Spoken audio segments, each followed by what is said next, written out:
最近，一组触目惊心的数据刷爆了朋友圈，短短1年内，全中国关门的奶茶店数量高达19.7万家。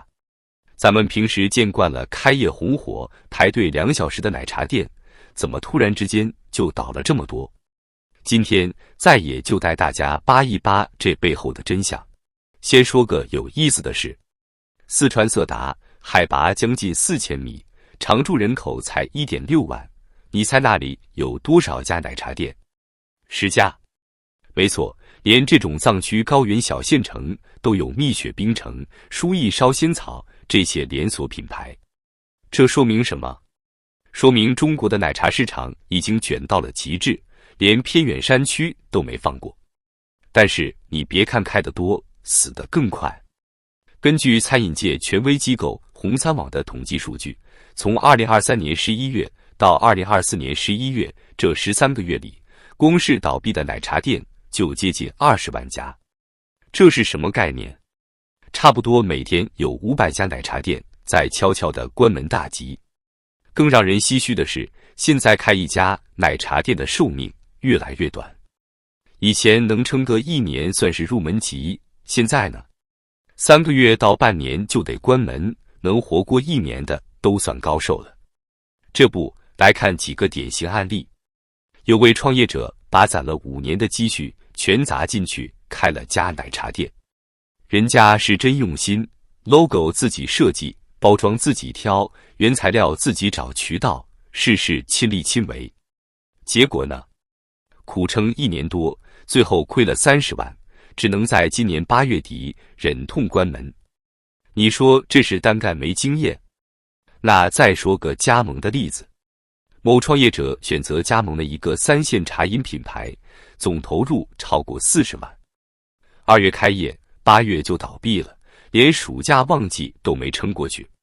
更惨的是，当初选这个品牌还是精打细算，觉得1线品牌动辄100万的加盟费太贵，结果便宜没占着，亏钱倒是真的。别以为加盟大品牌就能保命。有位投资者从去年8月开始，一口气开了3家某顶流品牌的加盟店，到今年10月份，累计亏损200多万。11月底，第1家店已经准备关门了。这些加盟商们现在纷纷跑到社交平台上控诉品牌方，说什么品牌运营不给力，总部不作为，但这又有什么用呢？更让人细思极恐的是，作为餐饮收尸人的二手设备回收商们透露，今年国庆节后情况更加惨烈。成都某回收商说，最夸张的一天，他一口气给5家同一品牌的加盟店收尸。在佛山的一位回收商更是爆料，有家奶茶店开业不到1个月就倒闭了，设备都还是崭新的。现在的情况已经到了什么程度？连这些餐饮收尸人都开始挑3拣4了。一位专门做茶饮设备回收的商家直言，有些品牌的设备我们都不收了，收了也卖不出去，只能当废铁处理。这句话背后折射出的是整个行业的悲凉，连收破烂的都不看好这个行业了，还有谁会看好呢？说完了小店的惨状，咱们再来看看那些高高在上的头部品牌。这些曾经喊着要开1万家店的大佬们，现在日子也不好过。先看看最惨的茶饮一哥奈雪的茶。这家2015年成立，2021年在香港上市的公司，从上市时的19.8港元一路暴跌到现在的1.4港元，市值蒸发了90%。他号称要做中国的星巴克，结果现在连自己都快喝不上茶了。要知道，奈雪可不是一般的奶茶店，它的定位是高端茶饮，门店动辄200平米起步，装修的跟星巴克似的，连杯子都是老板娘亲自操刀设计的。为了照顾女性顾客，杯身设计成瘦高型，方便握持，杯盖还特意做了凹槽，防止沾到口红。这么讲究的品牌，怎么就沦落到这个地步了？数据会说话。2020年的时候，奈雪一杯茶平均卖43.3元，比行业平均价高出8块多。但你别以为他赚得多，一杯茶的各种成本加起来就要36元，真正能赚的只有7块钱。现在好了，疫情后消费降级，年轻人口袋里的钱越来越少，谁还愿意花40多块钱买一杯茶？再看刚上市的茶百道，这家号称拥有近8000家门店的巨头，今年上半年净利润只有2.2亿到2.5亿之间，同比暴跌60%多。更要命的是，他们今年上半年新开了826家店，但同时关掉了245家，也就是说开3家倒1家。这哪是开店啊，这是在玩俄罗斯轮盘啊！其他品牌的处境也好不到哪去。被称为重庆版茶颜悦色的一只酸奶牛，上半年就退出了30个城市。他们去年还在高调宣布门店突破1000家，今年就偃旗息鼓了。曾经小有名气的福小桃更惨，从巅峰时期的230多家店缩水到现在只剩10来家。至于那个网红品牌黑龙堂，从2000多家店直接跌到200多家，这跌幅比股市还吓人。有意思的是，2024年初，蜜雪冰城、古茗、沪上阿姨这些品牌纷纷递交招股书，想趁着最后一波热度上市圈钱。结果呢，没有后文了。连茶颜悦色的几个投资方顺为资本、五元资本、源码资本都开始撤资。大家都不傻，都看出来这个行业已经到头了。现在的奶茶行业就像是个塌方的金字塔，上面的砖块先开始松动。以前动不动就开新店、搞联名、上新品的大品牌，现在都在忙着关店止损。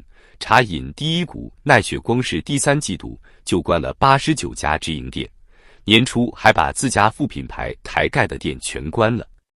更要命的是，很多品牌选择在最不该关店的时候关店。据业内人士透露，今年2、3季度是头部品牌关店的高峰期。南方城市正是喝茶旺季啊，这时候都扛不住要关店，可见这些品牌的日子有多难过。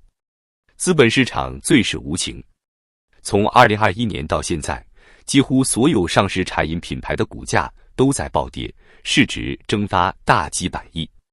创始人们从首富榜上跌落神坛，投资人的钱打了水漂，就连最基础的现金流都快断裂了。这么看来，中国的新式茶饮，这个曾经被资本热捧、创业者趋之若鹜的行业，现在是真的凉了。一个行业从巅峰跌到谷底用了多久？对于奶茶行业来说，也就短短3年而已。那么问题来了，为什么曾经红红火火的奶茶行业突然之间就走向衰落了呢？且听在野给你细细道来。首先是最简单粗暴的原因，消费降级。中国现在的年轻人确实是越来越穷了。数据显示，奶茶店70%的客户都是30岁以下的年轻人。可这些年轻人现在什么状况？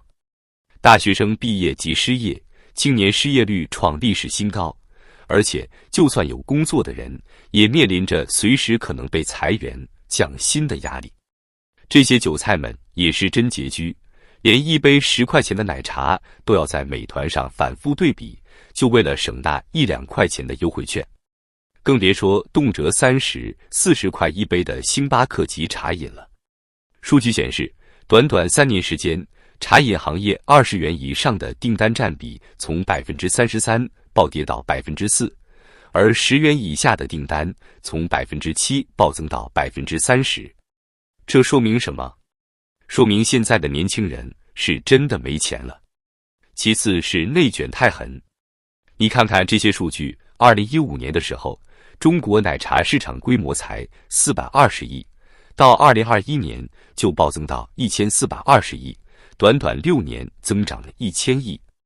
资本闻着味儿就来了，一大堆品牌高喊着要开万店，光是2023年上半年就有好几家品牌说要新开3000多家店。这是什么概念？一天要开8家店。你说这么多店，从哪儿找好位置？从哪儿找合格的加盟商？最后只能是降低标准，原本规定1公里内只能开1家店，现在改成500米就能开，加盟商的资质要求也越来越低。这不是开店，这是在挖坑给自己跳啊！第三个致命伤是价格战。当大家发现产品同质化严重，做不出差异化的时候，就只能打价格战了。据统计，2021年到现在，国内近30个连锁奶茶品牌的客单价都在下滑。就连高端品牌奈雪和喜茶，这3年间客单价也分别下降了10.7元和10.4元。你看现在社交平台上流行什么？在家自制某某奶茶店招牌产品的教程，一点点的茉莉奶绿、茶百道的泥石流，随便一个人在家就能复制出8、9分相似。这说明什么？说明这些品牌压根就没有技术门槛，纯靠营销和资本撑着。更可怕的是，这些大品牌还要去抢3、4线城市的市场。县城里本来活得好好的个体奶茶店，突然之间就被这些连锁品牌给挤死了。你说一个本地小店，在知名度、营销、资金各方面都比不过大品牌，人家一降价你就只能关门。最要命的是，这个行业已经失去了资本的宠爱。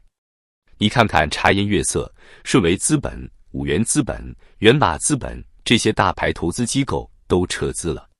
蜜雪冰城、古茗这些龙头地窖的招股书石沉大海，没了下文。资本最会算账，他们撤退就说明这个行业真的不行了。回过头来看，这个行业的衰落其实就是中国经济的缩影。产能过剩、内卷严重、打价格战、消费降级，这些问题哪个不是中国经济的通病？奶茶店大规模倒闭，不过是这场经济寒冬的一个注脚罢了。20万家店在1年内倒闭，背后是多少创业者的血泪？有人倾家荡产，有人卖房还债，更多的人是默默关门，无声离场。这些数字的背后，是一个时代的落幕。说到这里，不知道大家对这个奶茶店倒闭潮还有什么想法？欢迎在评论区留言讨论。我们下期再见。